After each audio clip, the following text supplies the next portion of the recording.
เขาให้พี่น้องว่าเพิ่นก็สิเอาแต่เก่าก็ตามเมาเลยเนาะทางนั้นก็จะเป็นเฮือนของสาวเวกได้พี่น้องว่ามาแล้วก็ลูกกอดโลดทุกคนเลยกินข้าวเขาหรือกินข้าวเจ้า สาวเวกเป็นลูก2ได้ลูก2คนไปแล้วบ่ห้องหมอยัง บ่เคยไปบ่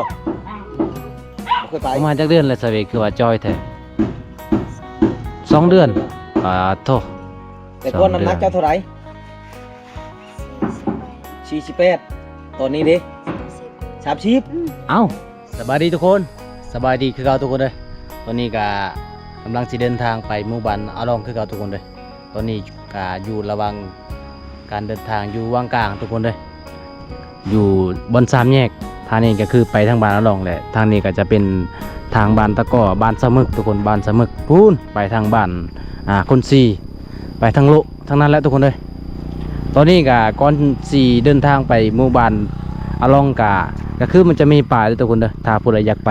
ทางบ้านอาลองถ้าผู้ใดอยากมาเที่ยวก็คือมาทางนี้ด้วยทุกคนเด้อเห็นบ่นี่เมืองนองบ้านอาลองทุกคนก็200 เมตรอันนี้ทางนี้ก็คือทางไปเกินว่าทางไปเกงลีนทุกคนไปทางเกงลีนไปทางบ้านเสามือคนละหลายบ้านหลายบ้านพี่น้องเอ้ยจะได้ก็จะเดินทางไปทางนี้แล้วก็สิชมบรรยากาศตอนแรงๆทุกคนอันนี้คือเส้นทางไปหมู่บ้านอาลองด้วยทุกคนเป็นหมู่บ้านที่ว่าแหล่งท่องเที่ยวของเมืองนองโดยทุกคนเลยใครอยากมาเที่ยวก็มาเที่ยวได้ทุกคนเพราะว่าก็จะเป็นปีสุดท้ายแล้วปีนี้ปีหน้าก็คือสิมีหรือบ่มีก็ยังบ่ทันได้ฮู้ทุกคนแต่ว่าปีหน้าชาวบ้านว่าสิบ่ได้เฮ็ดแล้วก็บ่ฮู้คือกันว่าทางเมืองเขาเจ้าจะจ้างหรือบ่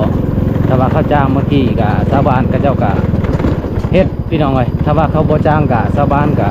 ยกเลิกแล้วเพราะว่าทางลุ่มก็มีสะพานใหม่เปตงแล้วพี่น้องจะได้ก็ไปโซนน้ำกันทุกคนเลยอันนี้คือตอนนี้ก็สิฮอดครัวอาลองแล้วบอนแรงท่องเที่ยวของเมืองนองทุกคนก็คือแกงอาลองและก็แกงลีนได้หลายบ่อนพี่น้องคุณแต่ตอนนี้เขาเจ้าก็เปิดเส้นทางเป็นเสรีภาพแล้วพี่น้องผู้ใดอยากเที่ยวก็เที่ยวได้ผู้ใดอยากไปก็ไปได้บริเชียค่าธรรมเนียมค่าครัวป้าหนามกับคุ้นพี่น้องเว้ยเบิ้งตอนแรงๆกับทางสาบานพระเจ้ากับมาซักเครื่องคลองละพี่น้องเว้ยเห็นบอกป้าหนามคุ้นได้เก้านะผู้ใดอยากข้ามก็ต้องได้เสียเงินได้พี่น้องผู้ใดอยากข้ามก็เสียเงินข้ามแล้วตอนนี้ก็บ่ได้เสียแล้วคนอยากไปก็ไปได้มาเที่ยวได้พี่น้องเป็นตึกเบ็ดเป็นตึกเบ็ดยามแรงๆผู้สาวน้อยเท่านี้มักขนาดทุกคนเลยเป็นตึกเบ็ดนะโอ้สินค้านี่ก็เจ้าเก้หนักจนลายเก้หนักมาตลอดก็เลยเส้นทางมันกับทิพเพ่พี่น้องถ้าบริเกหนักเส้นทางมันกับบริเพ่เลยตอนแรงๆที่น้อยมาอาบน้ำลายพี่น้อง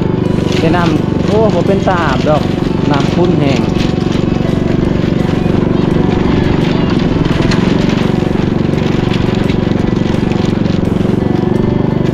โอ้ทุกคนเลยขยันขนาดเล็กน้อยแถวนี้นะเบิ้งมาใส่เบ็ดมานปะมานอยู่ปะ นี่ทุกคนเขาเจ้าตึกเบ็ดตอนยังแรงเลยป้าคนน่ะนั่งเจ้าวออยู่จะรำจะบนกันได้เบิ้ลยังไม่ทันได้จักโตเลยป้าเผาข้างในไว้จะรำจะบนมานำเละปืดวะเป็นแก๊สฮะเบิ้งให้ดูเบิ้งก่อนทุกคนว่ามันป่าอย่างอาการเราอยู่บนละทวังโว้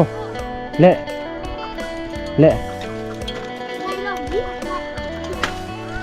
ได้แล้วมาแล้วบ่บ่เห็นยังเจ้าเราตัวค่อยแล้วเจ้านะ เละกันอาการนั่นเนาะก่อนทวงป้าได้ใหญ่พี่น้องได้ใหญ่เติบเลยนี่ตึกแบบสบายๆเนาะ เอาแล้วไหมวิทย์จุดเลย อ๋ออันนี้คือชาวบ้านที่เขาเจ้ามาตึกป่าพี่น้องได้หลายได้ปรากฏแล้วก็ปลาจักป่าอย่างเลยปลาจาดเนี่ยตอนนี้ก็ฮ้อนหมู่บ้านเลยได้อพี่น้องฮ้อนหมู่บ้านน่ะลองแล้วเพราะว่ากะสิได้ไปหาเสาเวกพี่น้อง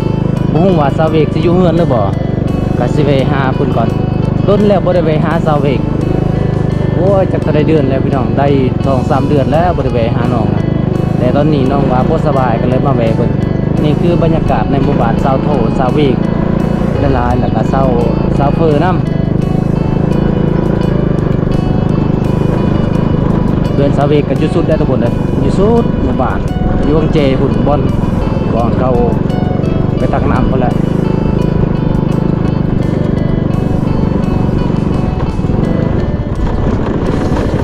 เอาตอนนี้ก็สิฮอดเรือเสาเวกแล้วพี่น้องโดนแล้วบ่ได้ไปหาน้องว่าบ่สบายนี่พี่น้องโอ้ก็เลยมาแวะเบิ่งไปกับไป2คนกับแกวิไลเคยตัวโอ้ยนี่คือเส้นทางเขาเพื่อนน้องเด้อพี่น้องอ๋อมาพ่อพระเจ้าอันนั้นสิพาดเขาได้นี่กำลังพัดเขาต้นแรงๆโอ้ว่าสาวเวกสิอยู่เฮือนหรือบ่ทุกคนเอ้ยก็ยังบ่ได้ฮู้แต่ก้าวน้องๆไปเวียดตลอดน้องไปเฮ็ดงานปลูกมันต้นหรือว่าน้องก็เสียหญ้า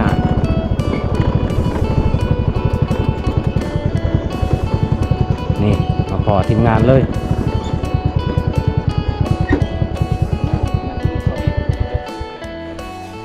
สบายดีแม่ น้องกับเล่าซ้ำกับน้องเลยนะ สิใส่สาวเวกแม่ เวก เป็นเวก เวกเขาใช่ไหม ยืนตู้รู้เหรอ อยู่จู่เออ เขาเวกยังบ่มาทุกคน สาวเวกยังกันมาแต่ให้ เรื่องค่ำมืดแล้วแต่ว่ายังบ่มาเนาะให้ไปสู่ในคนเราไปอยู่เลย มันนี้มาพออีเมลเพิ่นทางเทิงก็คือสิแม่นอีพอเพิ่นล่ะ โอ้แล้ว ลูกสาวเวกเนาะ2คนเนาะอืมเอาท่าก่อนอีกจังหน่อยทุกคนนะบรรยากาศยามแรงๆพี่น้องก็เห็นเลยเพิ่นครึ่งหำคิดปลาโดยตะกันโดยเนาะนะ อะลึก็คือหำเด้อพี่น้องเด้อเป็นครึ่งหำถ้าว่าแบบนี้นะมันบ่กินเด้อมันสกัดการตาจาเนาะ จ้า ใช่ล่ามะลิไหม เฮ้ยเฮ้ยนี่จัด โอ้นี่หมูผลพี่น้องตัวเดียวสมพอแล้วมันบ่กินโตบ่แม่นหำอ่อนนะหำที่มันแข็งๆสีเอาว่าน่ะต้องได้ครึ่งเลยทุกคนเลยทำเอาหำมันอ่อนเพราะว่าหมูน้อยกับหมูใหญ่ซ้ำนี่ก็บ่กินคือกัน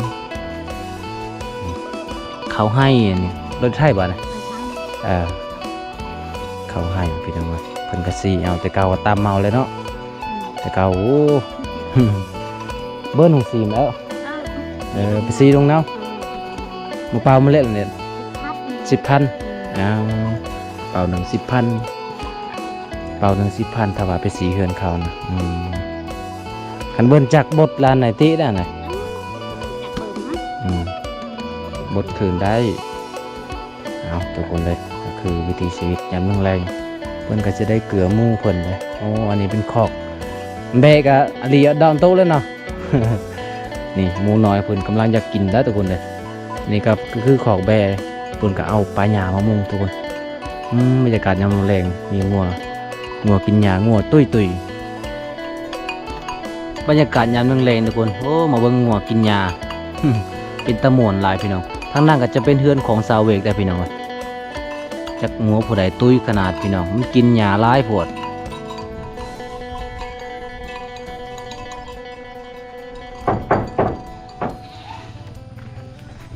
ทุกคนตอนนี้บ่วงก็จะได้เลาะไปเบิ่งบรรยากาศเขาเจ้าตักน้ำเด้อพี่น้องเด้อมาเบิ่งเขาเจ้าไปตักน้ำก่อนเพราะว่าจุดนี้คือจุดที่ในหมู่บ้านเอาลองมีจุดเดียวเลยทุกคนเลยคือที่เขาเจ้ามักไปตักน้ำนะจุดนี้จุดเดียวเลยอันนี้คือเป็นน้ำน้ำลิ้นแต่เก่าเด้อทุกคนเลยเขาเจ้าต่อมาพูนต่อมาแต่ภูต่อมาแต่ภูแต่ผ้าเลยพี่น้องเอ้ยนี่เห็นบอกคือทอตัวนั้นก็คือเป็นบ่อระบายก็แต่ว่าตัวนี้บ่มีน้ำแล้วก็เลยมาใส่น้ำออกบ่อคือเก่าพี่น้องเอ้ย ฮะไปชมน้ำกันพี่น้องไปเบิ่งน้ำกันนี่ถือกระตุกมาถือกระตุกนาเพื่อตักน้ำมาละทุกคนเลยอ๋อบรรยากาศยามแรงๆเรียกกระตุกไหมล่ะฮะทุกคนเลยบ่วงว่าสิไปเบิ่งเขาเจ้าตักน้ำทุกคนตักน้ำกินน้ำใส่บางคนก็ถือคุบางคนก็ถือกระตุกมากินมาตักกินทุกคนแต่ว่าเห็นเขาเจ้าอาบน้ำแบบโบราณปั๊บเบื่อทุกคนก็เลยบ่วงก็กลับมาอีกทุกคนเลยไปหาซาวิกคือเก่าแต่ว่าซาวิกตอนนี้ก็ยังบ่ทันได้มาได้เพิ่นก็ไปเสียหญ้ารับจ้างศูนย์เขาเพื่อหาเงินทุกคนเลยจีเข้าห้องหมอน้องว่าบ่สบายอันนี้คือเฮือนศาลของซาเวกเลยทุกคนเลยนี่แต่ว่าเพิ่นก็ยังบ่ทันได้มาเถื่อรอท่าเพิ่นมาจังหน่อยก่อน ในงามคือเจ้าขนาดมาแต่ให้ สบายดีคนสวย เบิ่งแน่เราคืออาบน้ำเจ้าอาบน้ำบ่เลยวะ อาบน้ำบ่ เจ้าอาบน้ำเลยบ่ป๋าเปียกมาเลย เพื่อจะเนาะเพื่อออก เฮ็ดอะไรเสียหญ้าให้บ่หรือว่าปลูกมัน ปลูกมันวะ ปลูกมัน หับ เอ จ้าง บ่ เอาแห้งกันไปเอาแห้งเขาทุกคน เอาแห้งกันทุกคนเลย มื้อหน้าเขาก็ไปชงแห้งเจ้าแม่น เรา บ่ หาก็มา อืม แต่ส่วนได้ทุกคนเลย เปลี่ยนน ใกล้บ่ ทุคนแถว ย่างไปบ่ บ้านเฮากัน ย่างไปเนาะ ถ้าว่าสิจ้างหมู่บ่มีเงินครับเอาแห้งเปลี่ยนกันเนาะ มาเห็นมื้อนี้น้องจอยเลยทุกคนเลย จอยเนาะกินข้าวก็บ่แซ่บนอนก็บ่หลับอ้าวบาดดิ เอาไปเปลี่ยนเครื่องเลยเนาะ เพื่อนเปลี่ยนเครื่องก่อนเจ้าหัว เปลี่ยนเครื่องเลยเจ้าหาก็มาแต่ส่วน หัว นี่มาแล้วก็ เอาน้ำ ลู ไป ก แต่เฮือนไปกินนะเนาะ มาแล้วก็ลูกกอดโลดทุกคนเลย กินข้าวเขาหรือกินข้าวเจ้า ซาเวกเป็นลูกสองได้ เสียหญ้า ลูกสองคน พวมันเขานะข้าวเจ้าเองบอก อันนี้เป็นเฮือนศาลของสาวเวกเด้อทุกคนเด้อเป็นเฮือนครัวของน้องทุกคนเห็นบ่นี่เวลาฝนตกโอ้น้องว่าเปียกเบิดทุกคนในจุดนี้ คือเฮามาหาน้องดนแล้วทุกคนเลยตอนนี้ก็สิได้ขึ้นเฮือนศาลของน้องขออนุญาตขึ้นเด้อสาวเวกเด้ออยู่ไสสาวเวกก็สาวเวกน้องขึ้นมาเฮือนแล้วทุกคนนี่ขึ้นมาเฮือนศาลของเพิ่นก็จะมีเพิ่นว่าน้ำกินทุกคนน้ำกินน้ำใส่น้ำเฮ็ดอยู่เฮ็ดกินนี่แหละนี่ก็จะเป็นเฮือนครัวได้แต่เก่าเลยแต่ว่าเดี๋ยวนี้บ่ฮู้ว่าเพิ่นย้ายแล้วบ่จักทุกคนเด้อเป็นเฮือนครัวของสาวเวกทุกคนเทิงๆนะมีไม้ค้ำอยู่เพื่อบ่ให้ลมเอาสังกะสีไปพี่น้อง นั่นแล้วลูกกระติดแม่เนาะกินฮอดแม่ ตอนนี้น้องเป็นลางแล้ว ให้ไปสู่ปะมือผู้ใหญ่ละวันนี้ผู้กกเนาะ ผู้โกบอลนี่นะ ผู้ที่ชอง บอกไหมผู้ที่สองอ๋อผู้ที่หนึ่งผู้ที่หนึ่งน่ะย้ายเลยเนาะ ผู้เอ้ยนี่ไปทางไหนไปลินน้ำมูแล้วยังแต่ผู้น้องบางทีเนี่ยเราก็อุ้มเราอุ้มไผ่เราอุ้มน้องบ่เราอุ้มหลาน ผู้ใดละอุ้มนะนั่นผู้น้อยๆนะ น้อง ร้านอ๋อลูกเอ้ยไม่ยังมาเจ้านะ Akila an kot nang nak ปวดหัว kot hot เกิดฮอดไปจ้อง เป็นจ้องปึ่งเฮาอยู่ผู้เดียว ลอย มาเอาอะไรมาเจ้า วะเอา จากมือเราไปเสียยานะ Terang tak pernah lihat แต่เราตับรักเลี้ยว ตะไพรเดียวนึงแล้วมือกระดังๆ จากมืออ้าวจากมือจะไปเสียยา Men Akila cakap จบป่ง Etre tirungan dia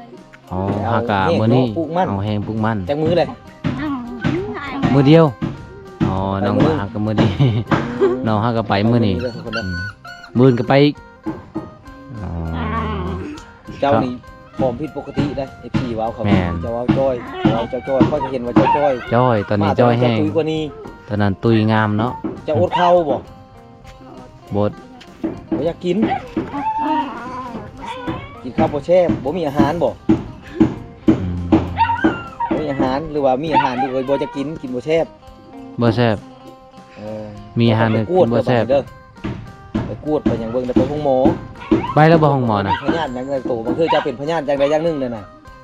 ไปแล้วบ่ห้องหมอยัง บ่เคยไปบ่เคยไปแสดงว่าเจ้าบ่เคยเจ็บเคยไข้จักเทื่อ บ่เคยไปหัวแสดงบ่เคยเจ็บเคยไข้จักเทื่อเนาะ ประมาณจักเดือนแล้วสเวกคือว่าจ้อยแท้2 เดือนปาโท แต่ก่อนน้ำหนักเจ้าเท่าไหร่48 ตอนนี้เด้ 30 เอ้า โอ้ลงหลายดิทุกคนตัว ตอนนั้น48ตอนนี้มาลงมา40อีก 40 30ลงหลายดินะลุง ยาวนอนตัว ตัว ตอนนั้น ซ้ำเด็กน้อย 40 ผู้หนึงเลยเจ้าน้ำหนักเจ้าตอนนี้ ว่า อืม ตอนนั้นนางว่า40วันนี้ก็มาลง30ทวนอ๋อแสดงว่าลง10โลเนาะ เจ้าต้องกินข้าวหลายๆบัดนี้นะ เข้าได้หลายปันใหญ่ๆรถ ข้าวหลายๆไปหมอปวดสะก้อน เข้าว่าแซ่บ นอนบ่รับกินนอนผู้บ่าวกับปานนี้ มีจะบอก แม่นกินเอาผู้บ่าวบ่ บ่มี เอาทุกคน เบิ่งสายตาบ่มีแต่บ่อยากมั่นใจปานใด อันเดิม บ่มีผู้ ตั้งกูจี้ บ่มีผู้มาจีบผู้มาลมคือเก่าแม่นว่าซะเว้ย ก็อากีเลย มันเป็นจังได๋แซ่บ เป็นฮอน ฮอนใน คือกวดไหลย้อน ในหัวใจ กินแล้วมันเน่นเออ มีจารอนอีกตา คือนอดปาก ทุกคนคือเราเว้าแล้วมันเป็นฮอนเราว่าเป็นฮอนในกระเพาะแล้วก็มันยุขึ้นมาเป็นบอกอย่างกะยังห้างเนาะ กินข้าวแล้วอยากฮาก แบบกวดไหลย้อน คนละย้อนเกินว่า แบบเป็น กดก็มันไล่หิมมันย้อนโลด อ๋อ กินยาแล้วคลำบ่ได้ กินยาจังได้ไปกินชมก็คือเก้าแล้วต้องคล่ำ ย่อยจาเลยโอ้บ่ได้ แม่จะตัว อืมเขาให้กินแห้งยาก อาการคือเว้า สงสาร ก่อนลอง พี่น้อง กิน ไว้ ข้าวแล้วเข้าไปแล้วมันเน่นจุก อื นะ ม คือมันจะเคี้ยงหมดอ่ะนะ เคียงบ่นะ มันจะนั่งนะ บ่แม่น นั่งแล้วเราไปพักลาบ อ๋อบรรยากาศม่วนในหมู่บ้านชาวเวกทุกคนมีแต่ธรรมชาติเนาะชาวเวก ดิน เนาะ เจ้าค่าได้ดินเจ้า ขายได้ดินเจ้า ดินเจ้าค่าได้กว้างอยู่ กว้างบ่ ตอนนี้บอก คันกว้างปานให้แก้วเนี่ยเราสิเอาเมียสอง พอใช้ดินเจ้าดินเจ้าพอใช้แม่นมันบอกแต่นี่บอกค่าได้ผมมีรักเด่นกงไม้นะแม่นของเจ้าบอกกงมังมีนะ แม่นบ่บ่แม่น แม่นกงมีของเขา กะเปกแนวหนึงเนาะอาเกียวเนาะเวลา เขาคือบ่เฮ็ดแบบอาณาเขตแดนเนาะเบิ่งนี่ มีเขตมีเด่นเนาะ บ่มีเขตบ่มีแดนแบบอยู่ใส่ก็อยู่เลย บ่มีเจ้าของ บ่มีเจ้าของ บ่คือแถวในเมืองได้ อืม ดินแถวนี้นี่คือว่าถ้าว่าเฮาย้ายบ้านคือ ผู้ ว่า ใด ขา อยาย ก บ่ได้ในดินตัวนี้ได้แม่นบ่ แม่น ปะไว้ให้ผู้อื่น ผู้ใดอยากโลภก็โลภได้ได้แบบนี้นะจักค่าใดดินเจ้าจักค่าใดดินเฮา ของเฮาอยู่หั่นแต่ว่าแถวนี้มีบ่ได้ เห็นอยู่บ้านบ่าวบุตา มีผู้หนึงเขาย้ายบ้าน แต่ว่าดินเนี่ยเขาบ่ขายบ่ได้ บ่ เข ขาย ให้ อืมส่งเจ้าของขึ้นเนาะหรือว่าส่ง เขาป้าให้บ้าน ในบ้าน ใครสิเอา ส่งให้บ้าน ผม คือ รู้ว่าแนวไหนแถวเทพบ้านค่อยนี่เขาไปเขาก็ขายแล้วดินเขา อืม แต่ว่าแถวนี้บ่ บ่ได้ขายแม่นบ่ซะเวก บ่ขายจงผู้อื่นเขาแม่นดินเขา แสดงว่าเจ้านี่บ่ฮู้เลยดินเจ้าจักค่าใดค่าใดทุกคนเลยบ่มีเขตบ่มีแดนก็คือปลูก มื้ออื่นเลยบ่ต้องไปเด้อมื้ออื่นเด้อเจ้าจอยเจ้าต้องพักผ่อนนะครับเป็นเดือนเจ้า มีกวดเด้อ มื้ออื่น เคย หมอก้อนมื้ออื่นน่ะ อืมใหญ่เร่ง พักผ่อนบ่ได้ ขาดบ่ได้ เวียกกันเนาะ ขาดไปเฮ็ดเวียกคือขาดใจเลย อืมบ่มี เสียยามันเด้อทุกคนเด้อจ้างเอา จ้างเอาบ่มีเงิ จ้าน งก็บ่มีเงินสิไป มื้อ หมอก็บ่มีเงิน มื้อเท่าไรล่ะค่าจ้างนะมื้อละแสน มื้อละแสน เออ ถ้าว่าได้จั มื้ ก อละแสนกี ถ้าว่าได้จาก3ล้านนี่ได้เนาะได้เงินจาก3ล้าน อืม เอาละมื้อละ10คน มื้อละ สอง 10 มื้อ คน สาม แล้วบ่ แล้ว มื้อละ10 คน3มื้อเป็น30เป็น3ล้าน แล้วเนาะ น่าจะแล้ว จากเนาะกว้างซะบ่ ได้บ่เฮกตาร์หนึงบ่ได้ชันก็แล้วสำนั้น เด้ ให้ทั้งชวน ทางให้ทางสวนมันเด้เนาะ มันยังรู้เจ้าแอวนะ หญ้าก็เหลือมมันนั่น จะได้เงินจะดินโทรศัพท์ โทรศัพท์ อ๋อจักโทรให้เพราะ แหม แม่นบ่บ่แม่นบ่อ้าวเพิ่นแอวอยู่ได้ทุกคนเลยไปให้ ก็มันตะให้ไปโย ไปเอาให้ไป น้ำให้สากเนี่ยใบเจอ ไปให้ละโลดเราแอวแล้วนะผู้ใหญ่แล้วบ่แอวเนาะ ก็มาปิดเบิ่ง ผู้ใหญ่แล้วบ่แอวผู้น้อยแล้วแอวนี่แหละ เอาไป ผู้ใดอยากมักลูกอนาถสาวติดทุกคนเลยผู้สาวสาวติดต้องรับได้ นั่นน่ะ เออ ต้องไปกวดเบิ่งมื้ออื่นไปเด้อไปกวดเบิ่งไปห้องหมอเด้อออื่น สมมุติว่าคิด หมอไปกวด สมมติว่าคันมีเงินนี่สิไปบ่อยากไปอยู่เนาะแต่เจ้าเป็นไข้น่ะบ่ได้ไปจักเทื่อเลยอืม พอใส่เดินลงพอใส่พอ เอาไปเอาเลยจ้ะ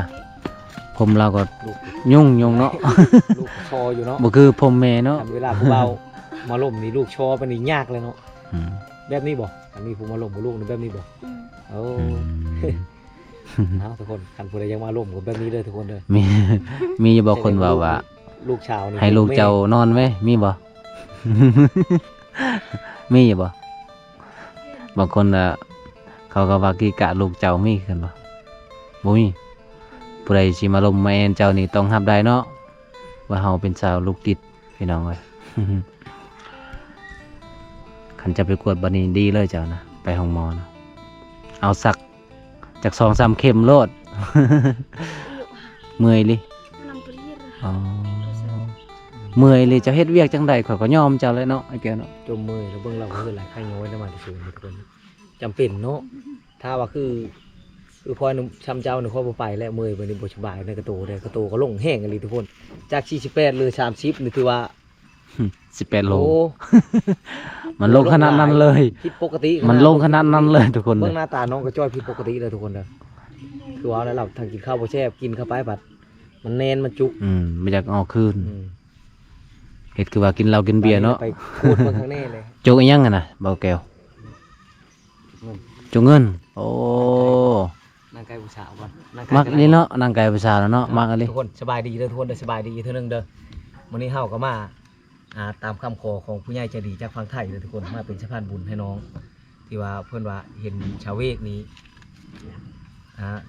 ห้ากายเพิ่นเราเห็นตัวโตนี่จ้อยผิดปกติเนาะจากน้ำหนัก48ทุกคน เรือ เหลือ30 เรือ30 เขาเบิ่งในคลิปเขาเบิ่งในวิดีโอ แล้วก็ถือว่าเห็นที่ว่าต่างเข้าไป ต่าง เบิ่ง เนาะ ตัวจริงแฮกเต็กทุกคนจ้อยหลาย แต่เก่าน่ะตุ้ย บ่ได้ป้าเวียกป้าง าม ไหน ข้าว เออปล่อยเรื่องปล่อยเรื่อง เอา แม็กกี้แอนบัดนี้ อันเกี่ยวกันเลย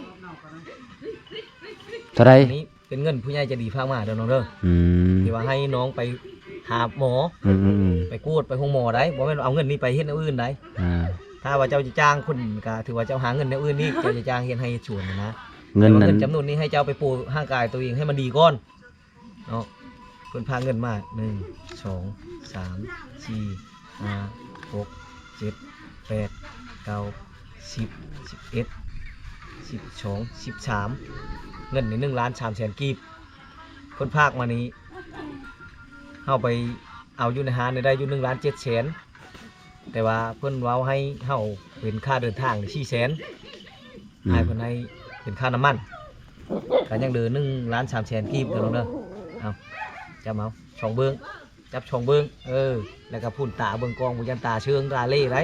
จังน้อยสิเว้าอ้ายถ่ายรูปบ่งามบ่ได้ได้พุ่นเบิ่งพุ่นยิ้มงามๆ นี่ เอาโบหูยิ้มงามๆพุ่น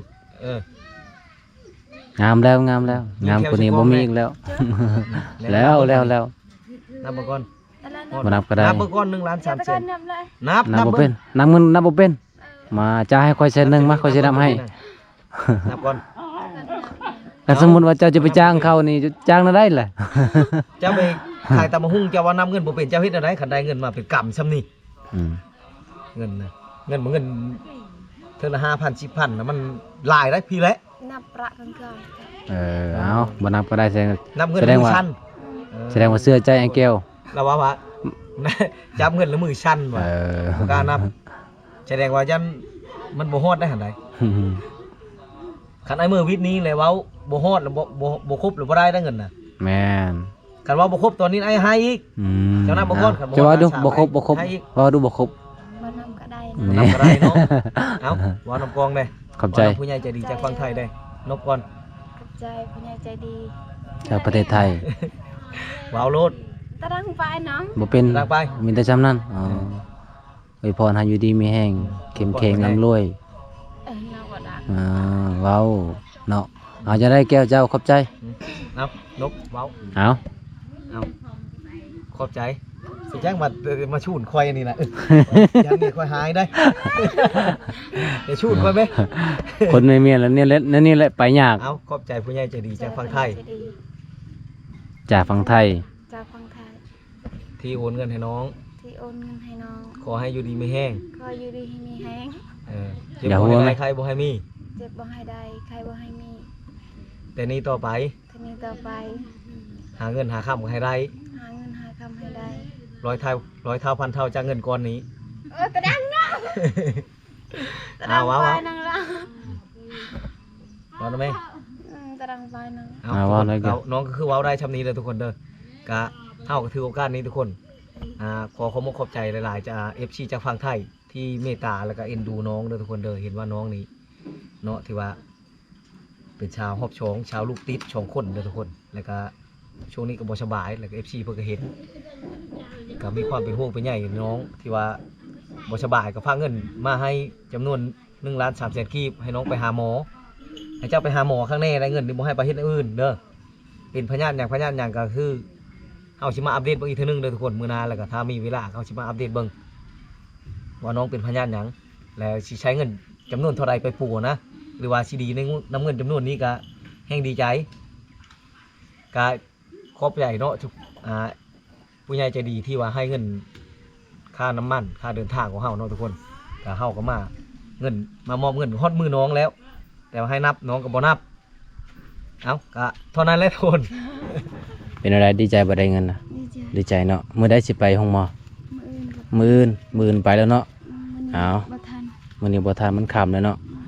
ตอนนี้ก็น้องก็บ่สบายทุกคนก็มื้อก็สิได้ไปห้องหมอแล้วว่าเป็นอีหยังเนาะเป็นพยาธิหยังเป็นไข้ยุงบ่ นอนกลางมุ้งอยู่บ่เจ้าน่ะบ่ได้กลางอันเด้น่าจะเป็นไข้ยุงละมั้ง เอาทุกคนวิดีโอนี้ก็สิปิดไว้เท่านี้ก่อนทุกคนเลยกาคลิปหน้ากามาพอกันใหม่กับสเวททุกคนจะได้อัปเดตใหม่เพราะว่ามื้อนี้น้องกาเมื่อยมาที่ให้เนี่ยกาจะให้น้องพักผ่อนด้วยจ้ะเด้อ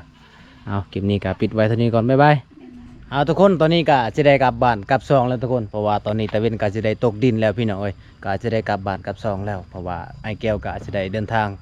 ก็จะได้กลับไปหาเมียเพิ่นทุกคนเลยส่วนบ่วงก็จะได้กลับบ้านก่อนทุกคนเลยผู้ใดรับชมคลิปนี้แล้วก็ซอยฝากกดไลค์กดแชร์กดติดตามช่องบ่วงเด้อทุกคนให้กำลังใจบ่วงได้เฮ็ดคลิปต่อไปทุกคนแล้วก็ได้ชมคลิปใหม่ๆคลิปนี้ก็สิขอปิดไว้เท่านี้ก่อนทุกคนบ๊ายบาย